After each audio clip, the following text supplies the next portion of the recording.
for having me here. My name is Juan Pablo Rodriguez, and I have a master's degree in applied neuroscience. And I'm reaching my 20th year working in this. I started in 2004 with a curiosity. I was a filmmaker. I was doing commercial film, TV, advertising.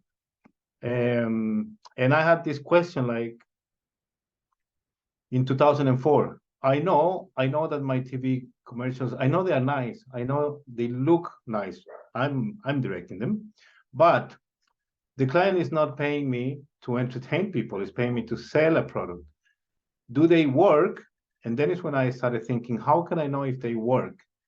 Then I changed to start measuring. And I liked it so much that I stay with that. I stopped my commercial film career and I moved into neuroscience, neuromarketing. As I said, I'm in my 20 years of doing applied neuroscience. And it's applied neuroscience 2, that's the name. And I have different surnames. Applied neuroscience to risk management, safety and risk management, simulations, learning. I work in the mining industry, the commercial airline industry, medical industry, but that's only 10% of what I do. I will say that 90%, and day by day even more than 90%, what I do is apply neuroscience into market research and marketing. And this is what it takes me to be here with you today. I lived in Chile now, but I started my neuroscience career in Vienna, Austria, where I did 10 years there and 10 years in Chile. Pretty nice. I had no idea about all this background.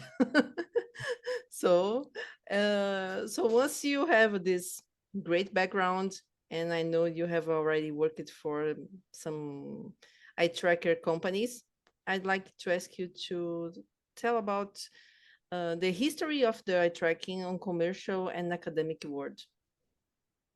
Of course, I know very much about the history of Eyetracking. The first Eyetracker build was in 1896, and it was when they wanted to finish with a big question of the linguistic area. How do people read?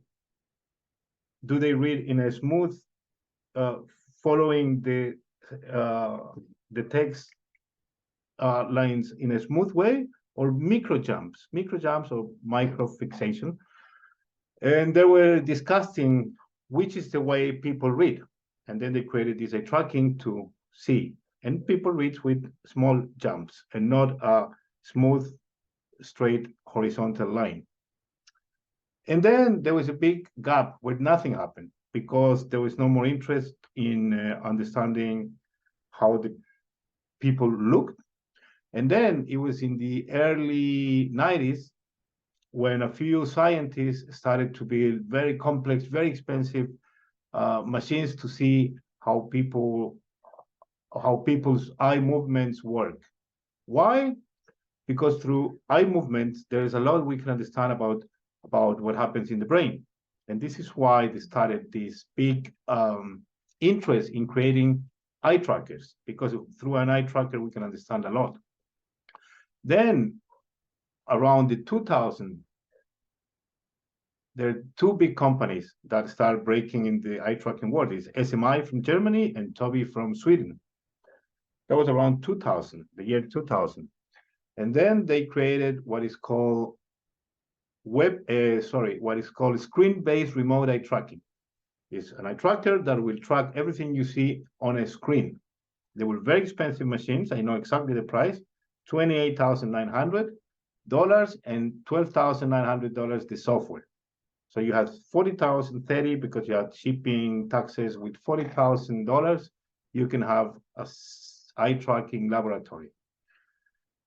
And the main consumers of eye tracking laboratories at that time in the world were psychology faculties to understand a lot of what happens in the brain, developmental psychology, and that was the main consumption of eye trackers in the world was in the psychology area. Then the boom of websites start coming into the world. The e-commerce starts erupting into the world. People start buying a plane ticket from Frankfurt to Ibiza in Lufthansa.de and Air France, and they realize that there's something to understand on websites. Are they easy enough to navigate, and are they good in converting? Do people will get in there, will navigate, and they will buy my product? And the answer to that, they realize, is not on asking people, because people don't know. The memory shuts down when you're navigating. People don't know the answer to, is this website well designed or not? They realize that eye tracking is the answer, and then this new branch of eye tracker users start to come into the world, the UX designers, and then they start to understand. It's not until 2008 or 2009 when the market research industry realizes there is a lot of power in the eye movement, and they start using eye tracking in Nielsen, Ipsos, Millward Brown at the time. Those are the main companies that start trying to understand consumer behavior through the eye movements. Then 2011, 2012 is where the first set of wearable eye trackers come into the market, the famous eye tracking glasses, where you don't depend on a screen anymore, but you can put the equipment in someone's head, like normal glasses, and ask them to go and buy in a supermarket or in a controlled environment or the real world, anything in the real world, and that's a big game changer. Nielsen is the first one who start taking advantage of this new technology, and they start working and doing a lot of research for Coca-Cola, for Procter & Gamble, for Unilever, that they still use and consume a lot of eye tracking. But that was the game changing in the world of eye tracking. The first game changing, we have three big game changing moments. The one when Toby starts creating eye trackers that can be used, because before it was very complicated. The second one is when the wearables come in, the eye tracking glasses. And the third one is the one that we're living now, that is webcam-based eye tracking, where we no longer need expensive equipment, but through a webcam, we can capture gaze estimation and eye movements. This started 2016, more or less, with Sticky, the Eyetrack shop. They were the first one, but the technology wasn't ready yet. The webcams were not powerful enough. The algorithms weren't powerful enough. The computers were not powerful enough. It's 2020 when finally we can rely on webcam-based eye tracking. And that was a real game changer. Why? Because it's accessible to everyone and because it's global. You can do research whenever you want. And this is where we are now, actually. That was the history of eye tracking in the commercial and academic world in a nutshell. And Juan, and how about the offline and online tools? What's the main difference between them and the advantages and disadvantages of these two models? They are two very difficult, two very different worlds. The world of offline eye tracking is expensive. It's more expensive, much more expensive, but it's much more precise. Because you have control on the environment. This is more precise. It gives you much better data quality.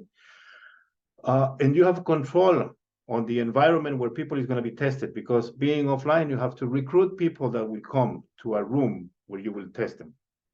So that is a benefit that is also has a negative side. Webcam-based eye tracking, you don't have control on how the lighting of the people is, if they are sitting, if the webcam is a good quality webcam, but people is in their own environment. Offline eye tracking is like go hunting into a zoo. You know, you want people to behave in the real environment, and that's what webcam eye tracking can do. Now, for commercial use and for market research, there are two things that are very important. Price, the budgets are not infinite, and you need something cheap. And that is where webcam-based eye tracker becomes more usable for those two reasons. First, time, and second, money. You are quicker and you are cheaper. So this is why we talk about the democratization of the tools. Before, the eye tracking word in market research was exclusively for big companies like Millwall Brown, Ipsos, Nielsen, TNS, Kantar, for clients that can pay $100,000 research. Now anyone can use the same tools. Kantar uses the same tools as a student doing his thesis at the university. So it's now open to everyone with webcam-based eye tracking. And it's global. Before, when I had to do a research in Brazil, I have to buy the research starts by buying a plane ticket and flying there with equipment. Now, in this exact moment, I'm doing a study in Mexico, in Chile, in Colombia, in the United States, and in Singapore, all without moving from here and without moving the people. They are at their homes, and they do it at their time. When, okay, now I have time, I will do the research. It's all via link. Everything is cloud-based storage. And one of the most important things of webcam-based eye tracking now is that it doesn't record anything. It's just in the same mobile phone or in the same computer, it processes everything and sends the gaze estimation. The only thing that it sends is zeros and ones. Why is this important? Because now that we're going to enter the participants' homes through the webcam, if you will record something, it's not compliance. It wouldn't be GDPR compliance. Data protection laws will forbid it, but it's not the case because it doesn't record absolutely anything. And this is what it makes it. The time and the place to go to webcam-based eye tracking is actually now. And Juan, I realized that especially after COVID pandemic, it's my opinion, okay? I felt there was a globalization and democratization of neuro tools. Do you feel that? Is that true? That is 100% correct. 100% correct, because the pandemic came. There are two things that are important to mention on the pandemic. The pandemic came right in the exact moment where the neuro measurement tools via webcam were of a decent quality to record, to gather information. That was exactly in the right time. That was the first thing, that the pandemic opened the world, forced the market research world to start testing humans from home.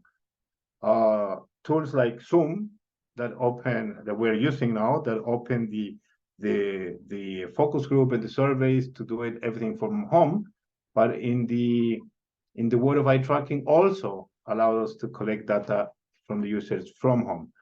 The internet is fast enough, the cameras are good enough, and the people learn that working from home is something that is possible. The other thing that is important is that for the aspect of market research, before you test a product, for example, a client needs to test a new packaging, and in Chile will be tested in Santiago, in Brazil will be tested in Sao Paulo and Rio de Janeiro, in Argentina will be tested in Buenos Aires, and that's it, because you're not going to fly all over the country. With the tools now, you can test people from all over one country or one continent. Everyone has a webcam. We have tested everywhere, every country. The only country where we had a little bit of problems was Venezuela, because of a lack of new technology.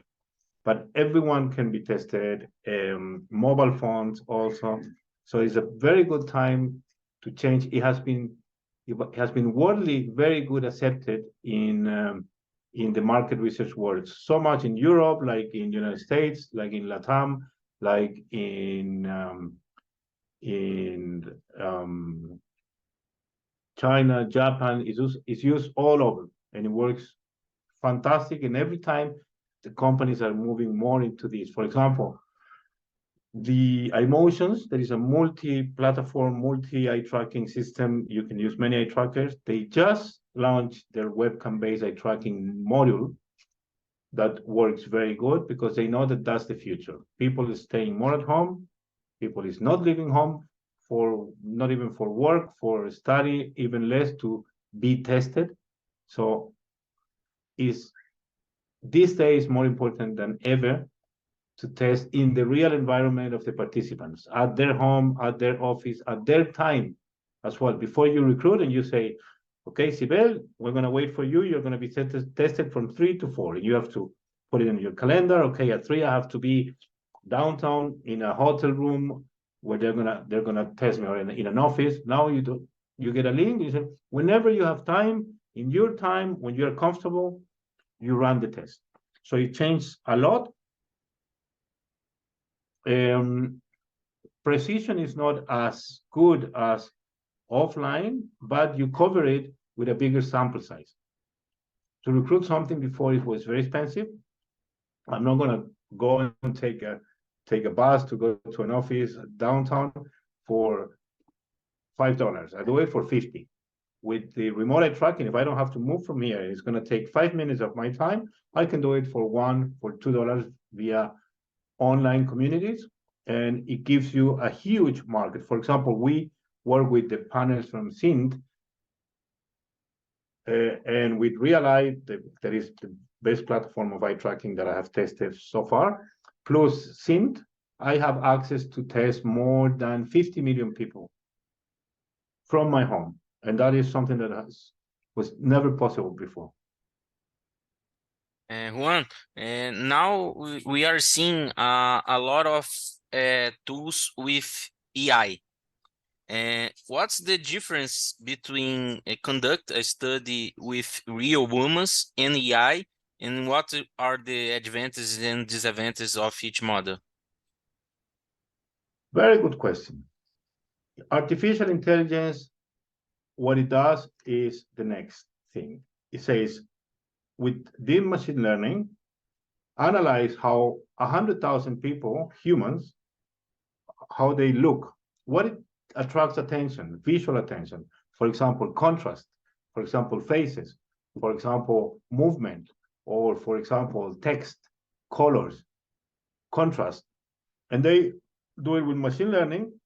They feed it with 100,000 of data, and they say artificial intelligence is able to predict. The real and more accurate name is gaze prediction. So you use an image and you say, if humans will see this TV ad, this is how they will see it. Gaze prediction, this is basically what it is. Now, I have used it, and I will use it, but knowing all the limits that you have to use with that. Why? Because if you see that information, it's very, very obvious. You see that and you say, oh, it's obvious that they will look in there, and the predictive algorithm shows you exactly what is obvious. But real eye tracking with real humans, it gives you surprises. Oh, how interesting. Look how they look in there. Why do they look in there? It's strange. Oh, I didn't think that they will look at that. They always give you surprises. Artificial intelligence and predictive algorithms never gives you a surprise. Always tells you what is obvious to anyone. And the real eye tracking always surprise you. And that is the beauty of testing humans. Humans, we are not so easy to understand. But there's another thing that is very important. And this is why we talk about the man on the fish tank. This is how I call it. And I say, if a human being, since the day he was born, grow in a fish tank without any access to the real world, this is how he will look. And this is what a predictive algorithm gives you. If you were never exposed to brands, to prices, if you don't have stories in your mind, in your brain to associate with something, this is how you will look. Predictive algorithms. It's very different, for example, and this is very important, in Brazil, in Colombia, Chile, Argentina, no, for example, but when they do market research, they like to test north of Brazil, Sao Paulo, Rio de Janeiro, and they say, because we are different, south of Brazil, and Minas Gerais, they test because they say, we're all Brazilians, but we're not all the same. Colombia is a very special country that they say, yes, we are all Colombian, but someone from Bogota has nothing to do with someone from Cali.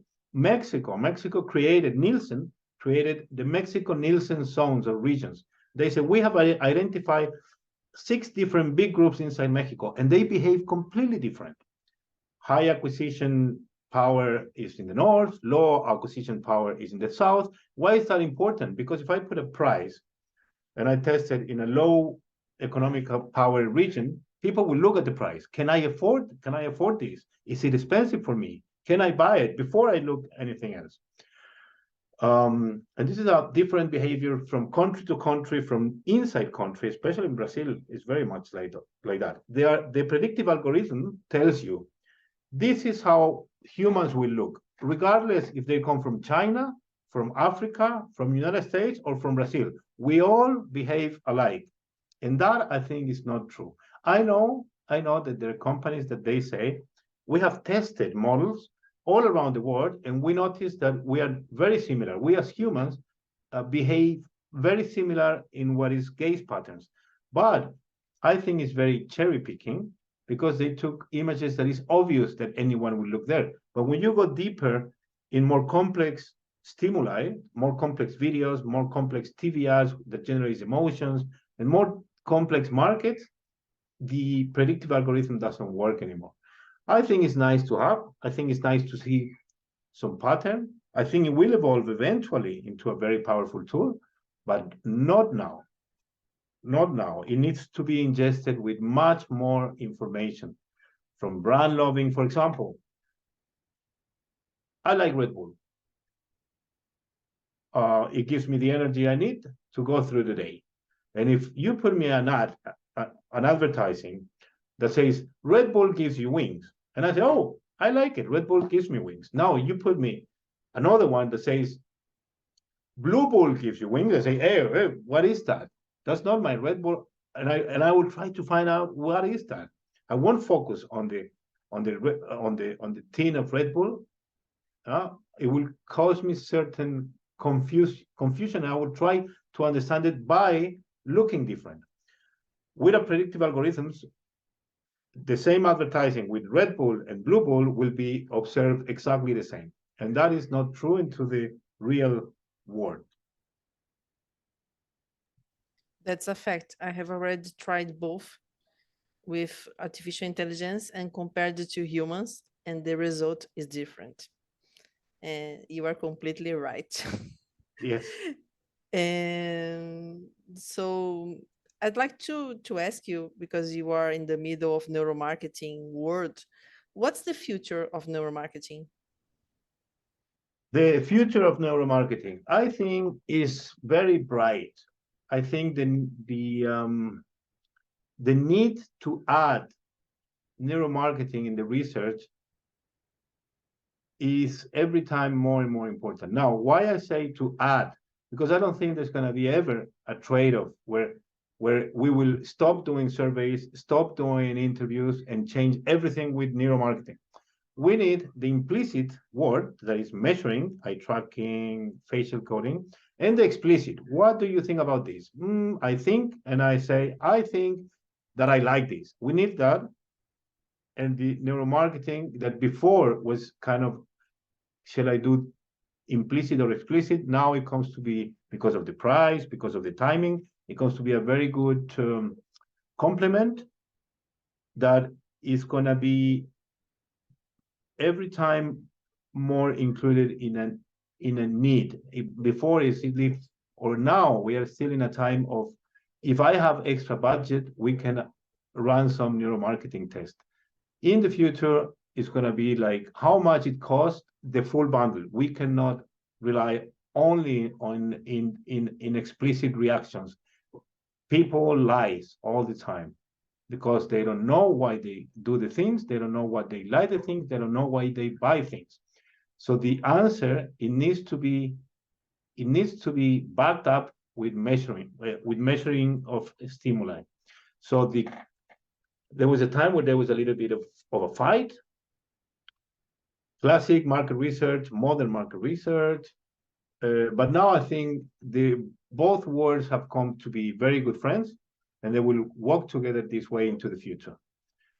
I've never encountered some market research company that has told me, I don't believe in this. I don't think this will work, because 2 + 2 is 4. This is hard data. Hard data, 2 + 2 is 4, and no one can convince me that it's 6. A difference with verbalizations. For example, when you ask, what do you think about this product? And you say, it's okay. How do I put that into numbers? Neuromarketing gives you numbers, hard data, and it's a perfect complement. There's no one who will say, I don't want this in my research. There's agencies, brands that say, I don't have the budget, I don't have the time, we need to go very quick. But no one says, I don't want that. I've never in 20 years have encountered someone that says, I don't believe in this, I don't think it works. Everyone says, yes, it will be very nice to have. The barriers have been another ones, price, time, and so on. So now that we have come to a balance point where the price and the time matches the need of the industry, I think is a very big growing world, the eye tracking world. It's gonna go into a stand where people in market research agencies, or better say, clients, key product managers of any product, when they go to their agencies, advertising agencies, market research agencies, the question will be always, what are we gonna do eye tracking wise? They will come, the clients, they know every time more and more, they're more familiarized with that, and they are always asking, okay, we're gonna do surveys, okay, we're gonna do focus group, but what are we gonna do about neuromarketing? Are we gonna use some eye tracking techniques? Are we gonna use some facial coding techniques?